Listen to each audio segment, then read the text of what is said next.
All right, welcome back to Bringing the Talks. We are here, episode 5. We halfway through season 2. Kind of crazy, but we still getting all these episodes off, bringing you guys more creatives, more just genuine people. And I'm really excited for this next guest that we got coming. This one's really gonna touch some of y'all's souls. It might change y'all's perspective a little bit, if you're really listening to what she's saying. But this person will be coming up right after this.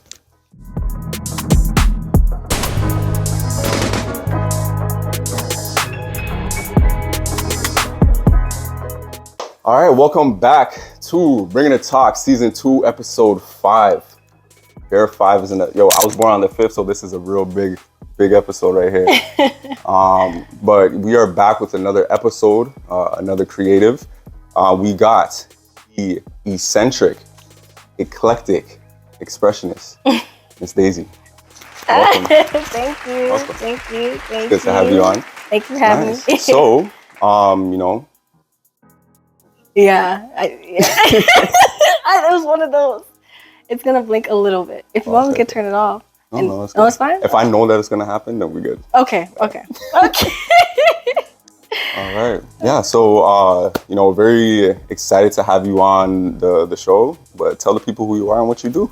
All right, so I am MissDaisy, the Eccentric Eclectic Expressionist. Let me explain that, because when I say that to some people, they're like, what do you mean? Okay, so when I say eccentric, a person that's very, expressionist, like someone that's always out there, a leader, someone that's just very for the people that I like to, that's my definition of it. Eccentric or eclectic part is I like to collect things. I'm a collector. I like to look at the good in things and bring them to my table. That includes people too. And then expressionist, I like to express myself and I love to have fun with it. I don't like to put myself in a box. I just like to go with the flow of things. That's just how I am. But yes, I'm a model, an art director, creative director. I teach yoga as well. One of the main things I'm doing right now that is very passionate for me is I'm writing my first book. It's called I Am Mindfully Aligned. It's about alignment, reaching alignment, being in tune with self, being in tune with nature, being in tune with just myself and the people around me. And then outside of that, I have my local, I don't want to call it local, but I have my magazine, Safe Haven. It's on pause right now, but it is essentially now going to be kind of turning into a collective more than a magazine, because I feel like magazines are so because I don't like to be set in a box. I don't want to be in a box. Yeah. So I want to be able to create magazines, hold events, hold workshops, help the community, and all in one. So yeah, that's a little bit about me. Well, we're gonna take a little backtrack. You have me at you're writing a book. Yes. That's a big feat. That's that's a lot of pages, a lot of thoughts to articulate down on paper. Yeah. So to be an author, that's wild. So just dive into that a little bit more. What's the book about, and why'd you even want to write one? Yeah. So I guess the book, it kind of came to me so let me go back in time. So I've always wanted to write a book. I just didn't know what I wanted to write it about. I wasn't sure, can I even write a book? How do you write a book? How do you publish a book? Do I need to find a publisher? I didn't know how to start. I'm just you know what?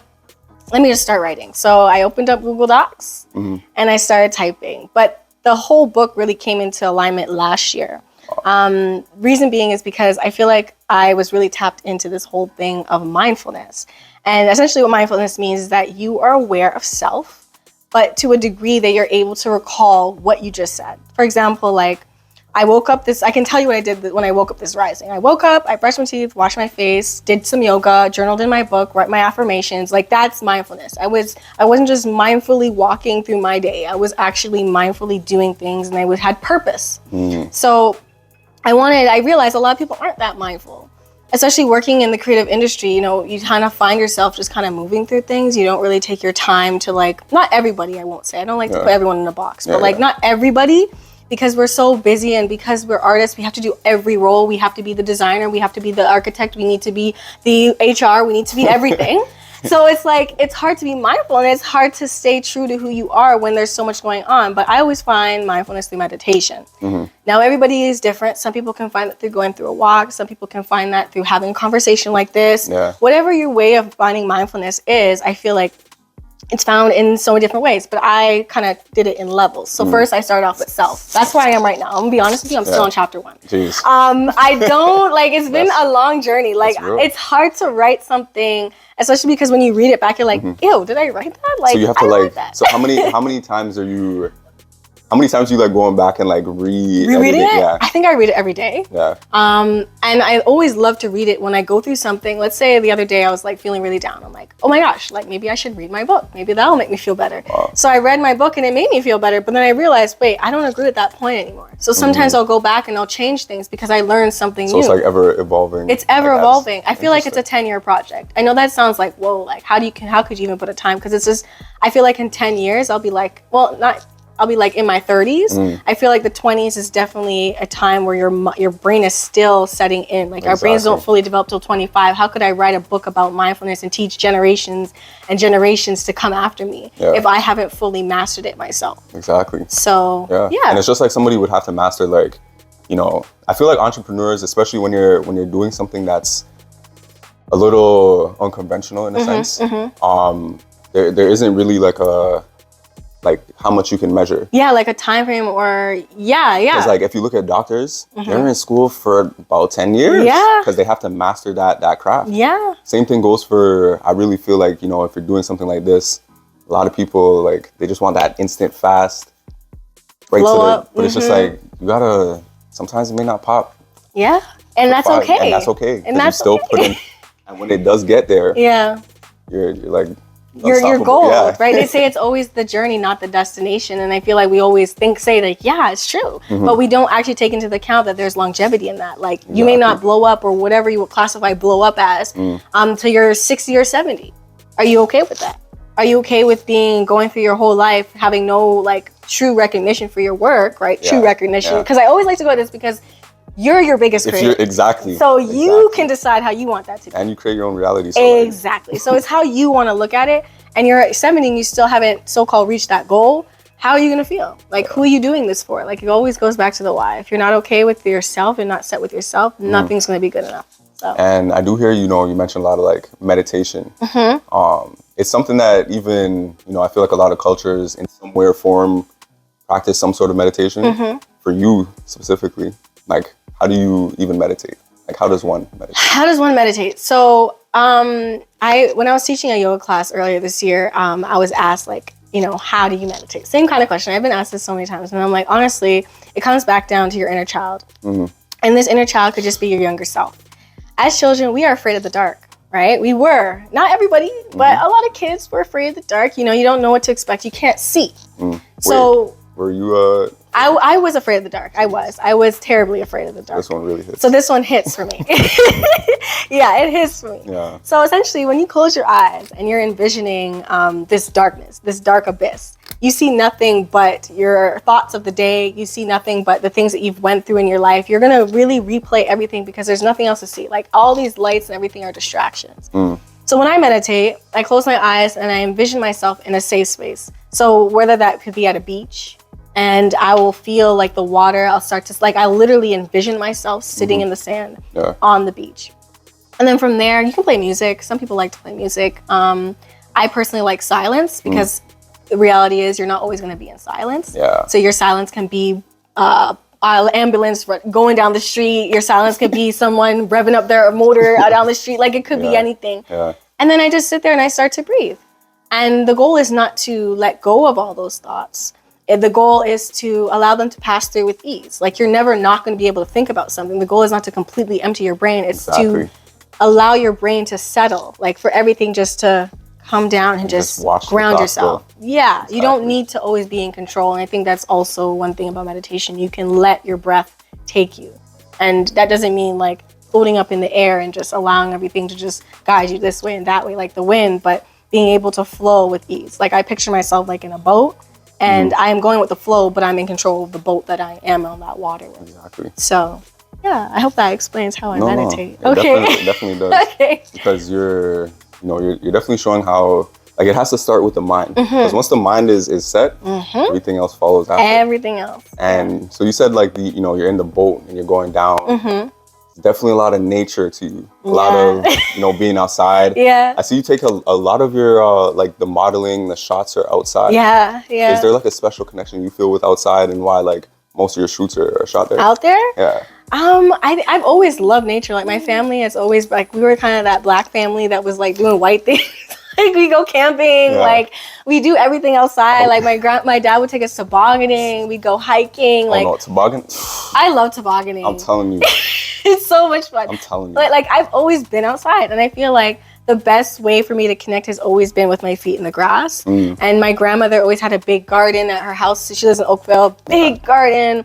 My mom has a garden. When I go to Jamaica, like my grandpa has a huge backyard. Like my family has always been like green thumb, like always planting peppers and callaloo and tomatoes in the backyard. And I feel like that's always like brought me, they've never been afraid to say, go outside. You know what I mean? Like I was always that kid that wanted to be outside. I never wanted to come inside. Like the air is better. Like the grass feels nice. The sounds are nice. The birds, like how could you not love nature? Like it's literally where we came from. Like, you know, we were born in nature. Yes, we have this house, but we were born in nature. So, yeah, I love outside. Okay, interesting. All right, so we do, you know, when it comes to being out in nature, there's a lot of vibrations. Yes. You know, a lot of elevated vibrations at that. Tell me a little bit about. No, the play on words. Elevated vibrations? Yeah, man. So tell us, first of all, explain what it is, and then just go into like. Yeah, that was a really good play on words. Really good. So Elevated Vibrations was an event that me and my friend Ava, Q6, have put on together. Jeez, shout out. It was our big shout out. But yeah, we put on together this, I guess, 2 weeks ago now. Yeah, it's been 2 weeks now. And the whole point of the event was to tap into mindfulness. So it was a mindfulness retreat. So we did earth drawing, herbal tea making, herbal spliff making. We talked about chakras and alignment. We talked about mindfulness. We did we talked, and we had energy circles. We did yoga. We did sound healing. We did all of it. Wow. And it was a group of, I think, 12 or no, it was 11 of us. Males and females. It was for the black folks, but it was for, you know, male and female. It wasn't for just a specific female retreat or male retreat. It was for everybody. And truthfully, it healed me. Like being like in a space and being in that healing circle and feeling like that hug is such like a transformative feeling. And it literally, I left with my vibrations elevated. It literally did exactly what we named it. And we were going to name it originally I Mindfully Aligned, but that's in my book. So I'm like, we can't, as much as it's really good, as much as it's really good, we wanted to name it something that would rise our vibrations, so elevated, right? So yeah, I guess that's kind of like how we did it, and we're hoping to do our next one in December, so look out for that. Okay. But yeah. Wow, nice. Yeah. Nice.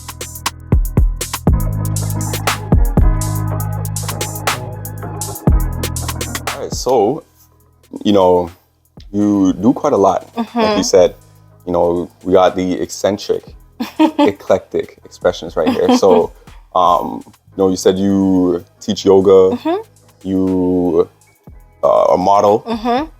Being an entrepreneur, how do you like balance? Because these are like, you're the business, so you're pretty much running multiple businesses. Yeah. How do you balance that with just, you know, normal life and like, you know, making time for yourself?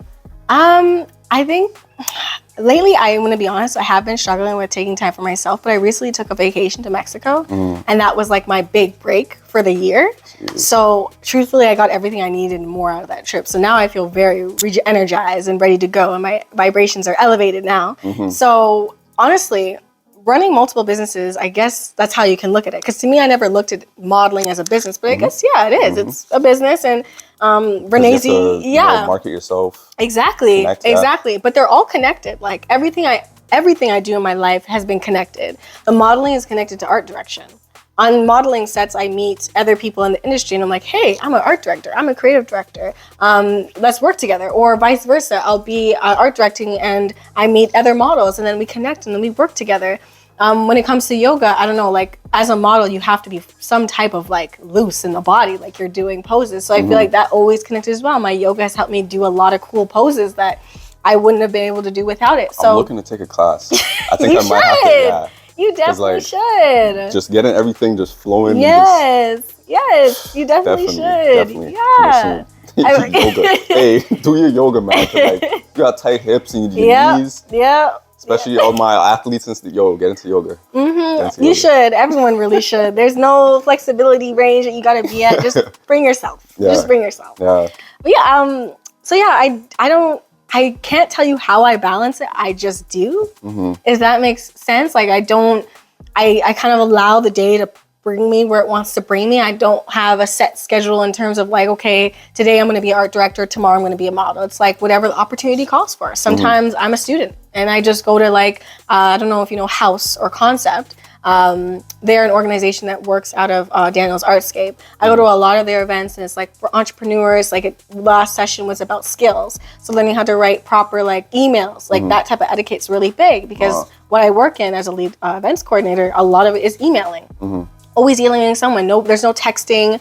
There's not a lot of calling. So a lot of what I do is either over DMs, and I wanted my DMs to be more professional. I wanted the way I communicated more professional. So I think it all comes down to how you view all the multitude of things that you do. It's not about how you balance it. It's like what you're choosing to balance in that day, if that makes sense. Like I can't tell you how. Like I've asked this before and I just don't know. I just do it. Like if you love something and you're passionate about it, there's no like, I guess work-life balance in the terms of like, it is my life. Because it's my life. It's all mixed in with you know, like yoga is my self-care and I teach that. So I get to have self-care and do something I love.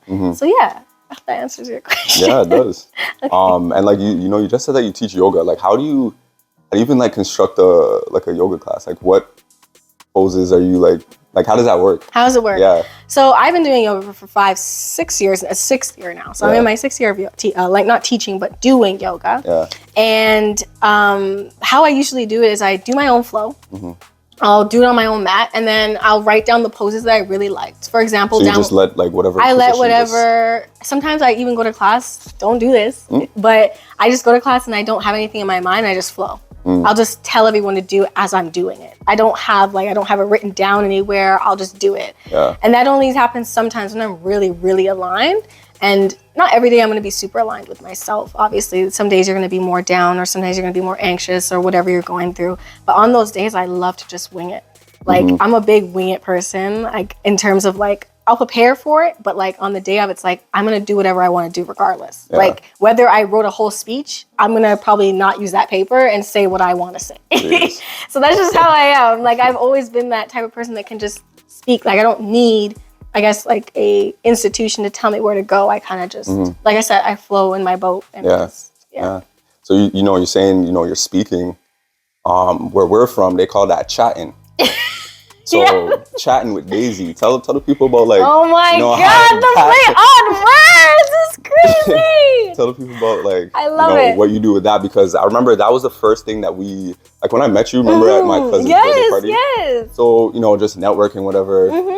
Felt definitely locked into the vibration. It was just like, yo, talking about what we do. Told her about the podcast.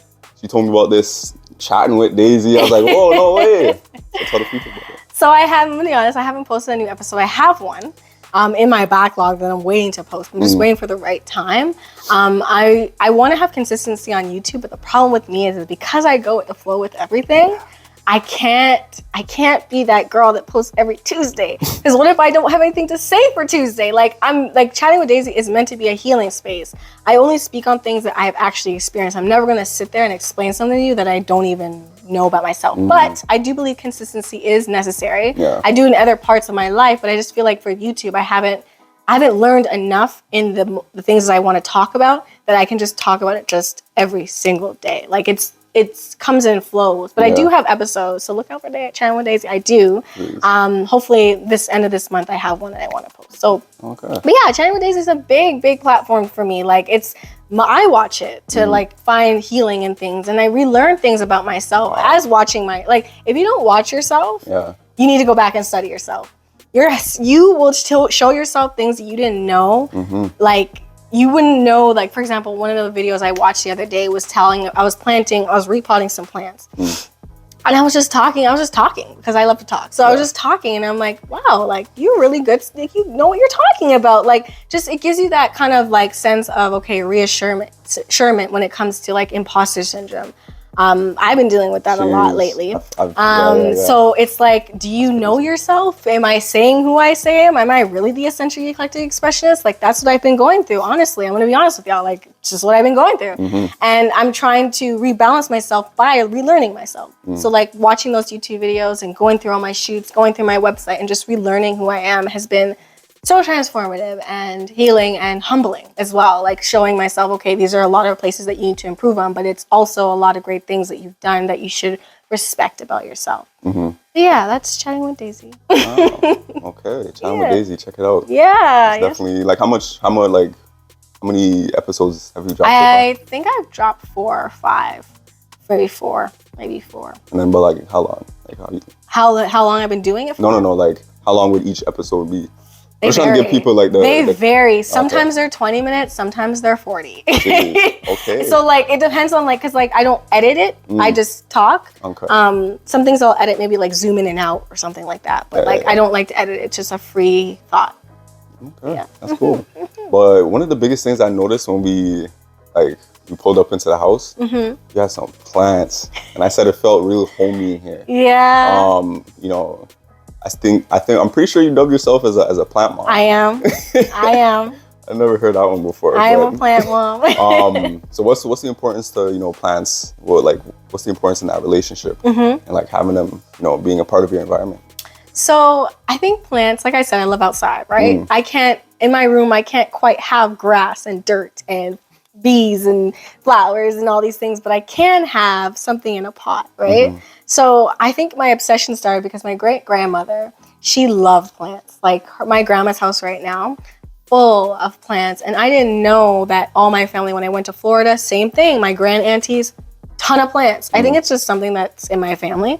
But anyway, plants, I feel like really energetically connected to them. Like I'll sage my room and I feel like my plants feel that. Yeah. And I will touch them and I feel like their energy. Like I'll feel the what's it called, the leaves. And I'll actually like touch and I'll talk to my plants. And I see that in their growth. Like talking to your plants, it sounds crazy. But like speaking positive affirmations and saying that I love you and I care about you and that you're gonna grow big and strong is also talking back to yourself. Exactly. They're reflections of you, right? Wow. So I see every plant is a different aspect of myself. My bigger plant, my eucalyptus, huge plant.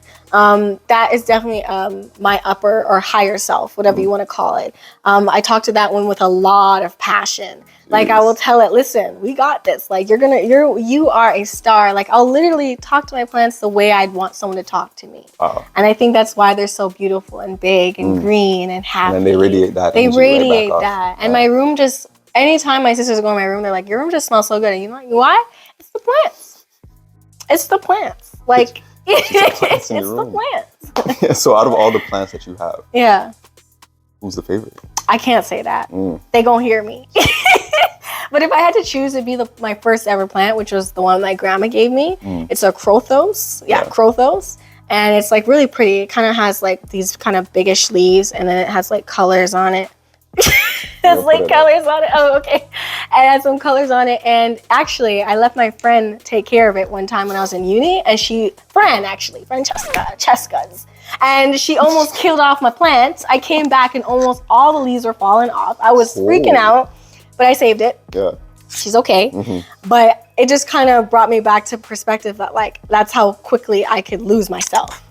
So I kind of took that and I ran with it. And ever since then, like anytime I leave my plants to be babysat by anybody, I have to leave a set of rules. Yeah. They're just, you can't just water it like. She didn't even water it. Gotta be positioned. Yes. I need each petal to get this amount of sun. It's a science. It's really a science. Wow. Okay. That's jokes. So when you're not like, doing any one of your businesses, you're not in work mode. What are you just doing for fun? I love gaming videos. Yeah. I love to watch like horror games. Like I don't know if you know Berleezy. He's like this black streamer and he plays like a lot of video games. I love that stuff. Or if I'm not doing that, I like to read. There's this book I'm reading called Szn2, which is about eternal oneness, battling the hypnosis of Western conceptions. So it's essentially talking about like African and the roots of African spirituality versus like how it came here and got westernized and got colonized and now it's tainted. So that's what I'm reading right now. It's a textbook. It's not really a book.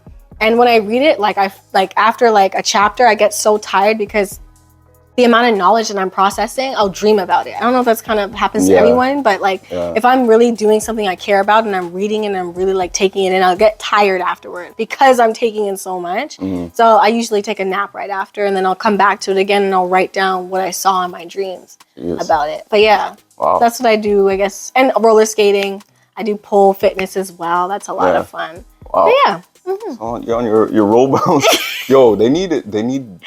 That's what I'm saying. Like in the city, I feel like maybe actually the West End may have a little bit more. What, like roller skating? Like roller skating, just activities like. There's one downtown under the underpass. I don't know what. Like when it's frosty. Oh, I see what you're saying. Yeah, we have scooters, but scooters is apparently closing down in December.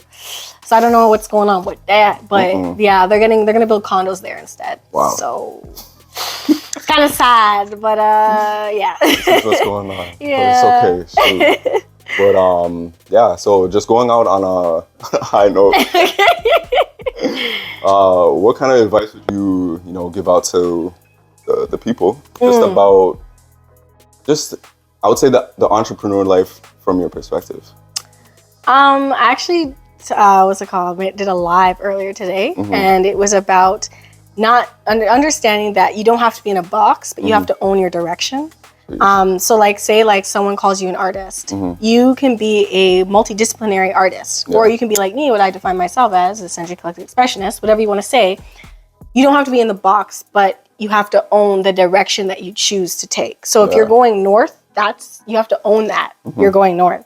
It doesn't mean that you are north. It just means that you're choosing that direction. So what I would say is like, don't own the label, but own the direction that you choose to take as an entrepreneur, artist, whatever you choose to do in your life. Like, it's all up to you at the end of the day. That's what Jeez. Well said. Well Thank said. Well, that has been, the end of this episode. Honestly, appreciate you coming on. Thank you killed the questions. Thank you. And I love that, you articulated yourself in a way that got across, Thank you. the energy that I felt. Thank you. Yeah. Thank you. So that has been episode 5 of Bringing the Talks. I'm your host, Jay Breezy, aka Jay Breezy. This is my wonderful guest, MissDaisy. Thank you. And we out. All right.